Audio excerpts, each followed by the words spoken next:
이번 시간에는 데이빗 더글라스 덩컨입니다. 지난 시간까지 우리가 라이프지 출신 사진가 마가렛 버카이트, 알프레드 아이젠스테드 이렇게 두 명을 알아봤는데요. 이 데이빗 더글라스 덩컨도 라이프 출신이죠. 라이프 출신이 상당히 많은데 지금 지난 시간에 이어서 계속 라이프지 출신의 이제 세계적인 사진가들 몇 명을 추려서 설명을 해드리는데요. 그 중에 또 데이빗 더글라스 덩컨이라는 사진가가 있습니다. 이 데이빗 더글라스 덩컨도 마찬가지로 종군 기자죠. 종군 기자라고 이렇게 볼 수가 있고요. 이 사람은 지금 이게 이안반사식 카메라입니다. 이안반사식. 카메라에 대한 이론을 배우신 분들은 이안반사식, 그러니까 우리가 SLR, 그리고 디지털 카메라는 DSLR 이렇게 얘기하고, 이 이안반사식, 싱글 렌즈 리플렉스 카메라라는 게 있고요. 이거는 TLR입니다. 트윈 렌즈 리플렉스 카메라에서 소형 카메라가 이렇게 지금과 같은 상태에 오기 전에는 이 중형 포맷인 이안반사식이 주로 많이 사용됐고, 저 당시에 그러니까 1940년도, 50년도, 60년도 요 당시에는 이안반사식 카메라가 상당히 많이 사용됐다라고 이렇게 볼 수가 있어요. 보편적으로 많이 사용됐던 그런 카메라다라고 얘기할 수가 있고요.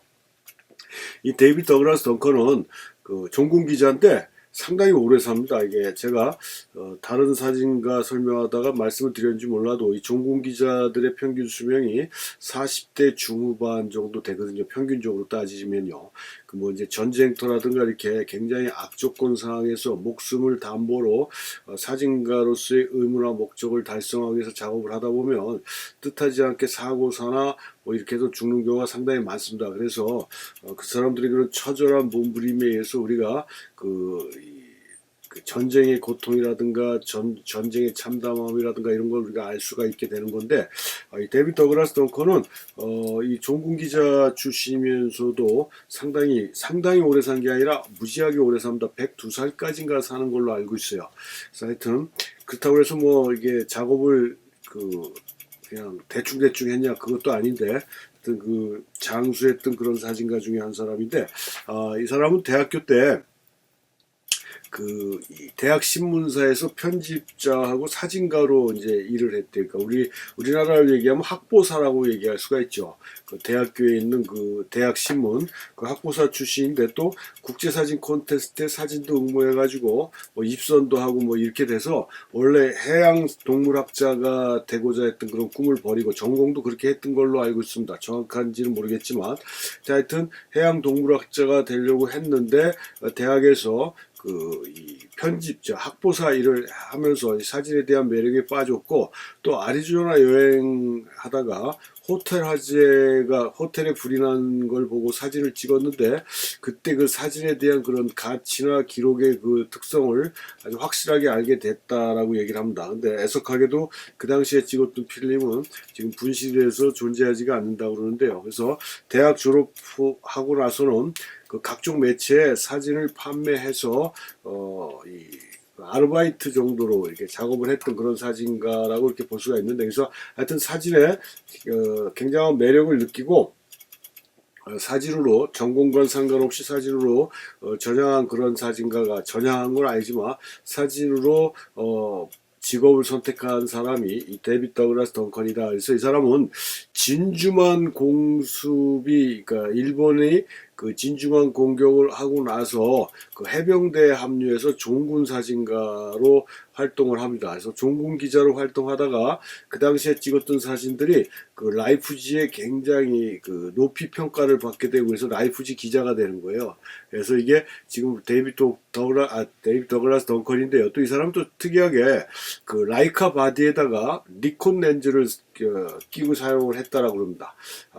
그게 최상의 결과를 만들어낸다라고 생각을 했다라고 얘기를 해요. 그러면 이제 각자의 취향이니까 이 렌즈 마운트만 맞추면 어느 바디에든지 간에 사용을 해줄 수가 있거든요. 우리가 렌즈에도 보면 자기 브랜드의 렌즈가 있죠. 뭐 캐논이면 캐논, 니콘이면 니콘, 뭐 라이카면 라이카, 이렇게 자기 브랜드의 렌즈가 일반적으로 사용되는 그런 렌즈고, 그건 자기 자사 제품이기 때문에 렌즈 마운트가 맞으니까 쓸 수가 있지만, 렌즈만 만드는 회사들이 있어요. 뭐 비비타라든가, 그 다음에 또 갑자기 몇 군데가 있는데, 그 생각이 또 안 나는데요. 이렇게 탐론이라든가 시그마 뭐 이런 것들이 렌즈만 만드는 그런 회사들인데, 그 만약에 자기가 캐논을 쓴다 그러면 시그마 렌즈 살 때 캐논 바디라고 얘기를 해주면 캐논 바디에 맞는 렌즈 마운트로 바꿔주거든요. 그러니까 데이비드 더글라스 덩컨도 라이카 바디에다가 렌즈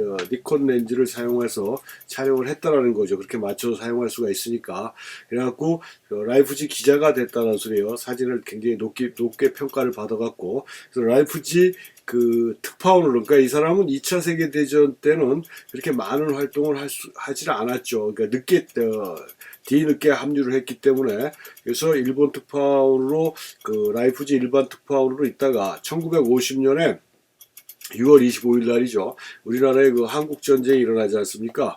그러니까 바로 옆에 있으니까 한국 전쟁이 났다라는 소리를 듣고 바로 한국으로 3일인가 뒤에 한국으로 들어가는 걸로 제가 알고 있습니다. 그래서 한국에 들어와서 이제 저, 한국 전쟁을 기록을 하는데요.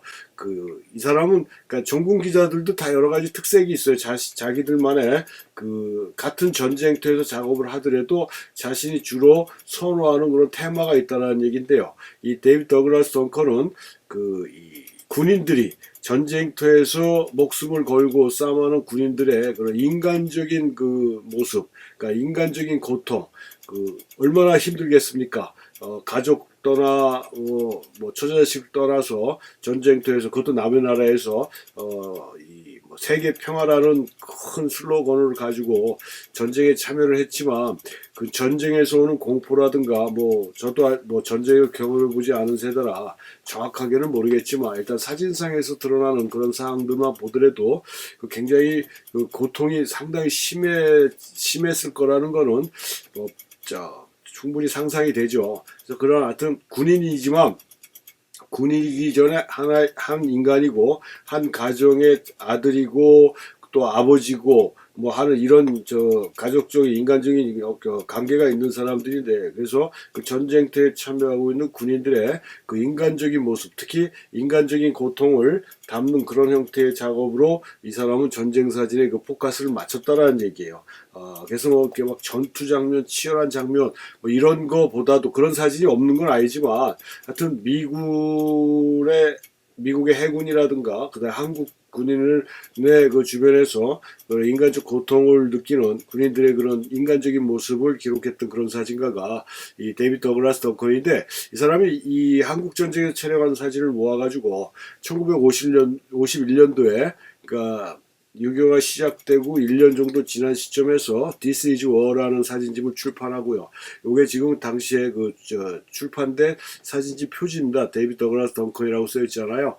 요게 이제 해병대들이, 여기 지금 시체예요, 시체.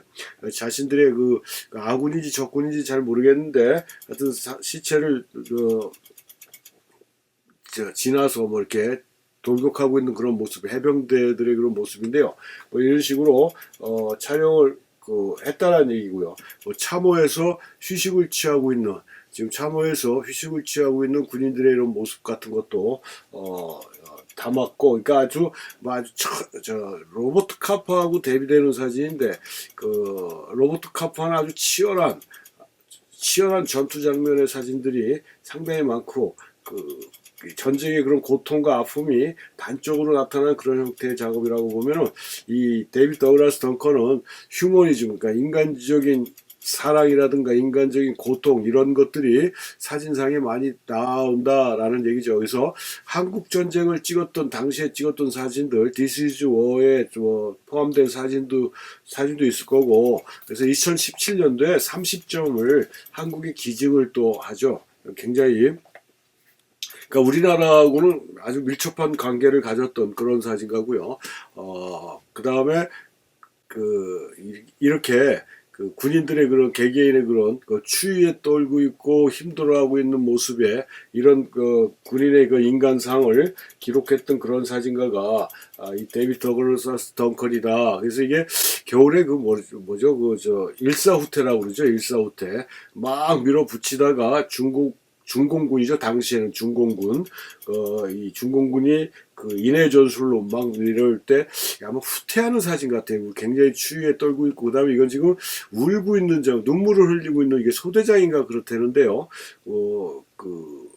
하여튼 그 정확한 사연은 제가 알았었는데 또 잘 기억이 안 나는데, 하여튼 이 소대장의 눈물이라고 해가지고 그때 당시에 그 굉장히 힘들었던 상황들이 있었던 거, 그런 형태의 작업을 또 포커스를 놓치지 않고 잡아낸 이런 사진가가 이 데이비드 더글라스 덩컨이다. 그래서 이 데이비드 더글라스 덩컨은 6.25 전쟁을 통해서 본격적으로 전공기자로서의 그 자리를 구축했지 않았을까라는 생각을 해요. 2차 세계대전에는 그렇게 많은 활약을 못했다가 이 사람이 본격적으로 전공기자로서 활약을 했던 그 전쟁은 베트남전입니다.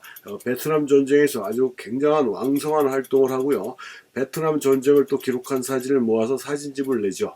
그래서 지금 여기 나와 있는 게 이 베트남전에서 촬영했던 사진을 70년도에 그 사진집으로 출판을 했다라는 얘기예요. 그래서 이 사람은 이렇게 사진을 찍고 이렇게 출판을 하는 것 같아요. 그 로버트 카파는 그렇게 파트마다 사진집을 낸 것 같지는 않은데, 또 이렇게 월남전에서 이 종군 기자로서 당연히 또 라이프지 소속이었을 겁니다. 굉장히 왕성하게 활동을 했던 그런 사진가인데, 이 뭐 종군 기자로서 지금 데이비드 더글라스 덩컨을 여러분들한테 소개했다라기보다는 이 사람이 사진사에 남겼던 또 업적 중에 하나가 이 피카소 사진을 찍어가지고 피카소를 가장 잘 표현한 사진가다라는 평가를 받았다라고 했어요. 평가를.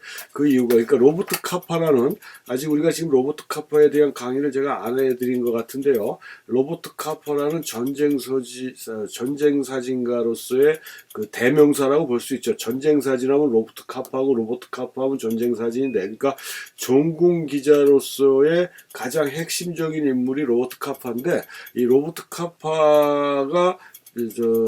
데이비드 더글라스 덩컨한테 피카소를 소개를 시켜줘서 피카소하고 덩컨하고 개인적으로 굉장히 친분이 가까워졌던 것 같아요.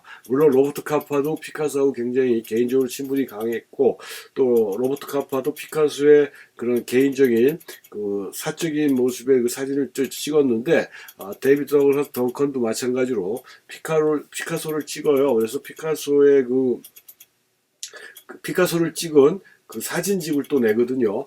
그래서 이 사람이 역대 많은 사진가들이 피카소를 안 찍은 사진가가 거의 없을 정도로 아주 주 단골이었어요. 제가 다른 강의 시간에 설명해 드렸지만, 그 잡지나 뭐 유명 인물 사진을 찍을 때 유명인들을 많이 찍는 이유가 일반적으로 대중들한테 어필하기가 쉬워서 그렇다라고 얘기했지 않습니까? 그러니까 사진이라는 것, 내가 찍고자 하는 대상에 대해서 잘 알고 그 사람이 가지고 있는 내면의 성격까지 표출을 해내야 아주 좋은 인물 사진이 될 수가 있다. 뭐 인물 사진뿐만이 아니라 모든 사진의 가장 핵심은 내가 찍는 대상을 최대한 많이 알고 있어야 된다라고 얘기했잖아요.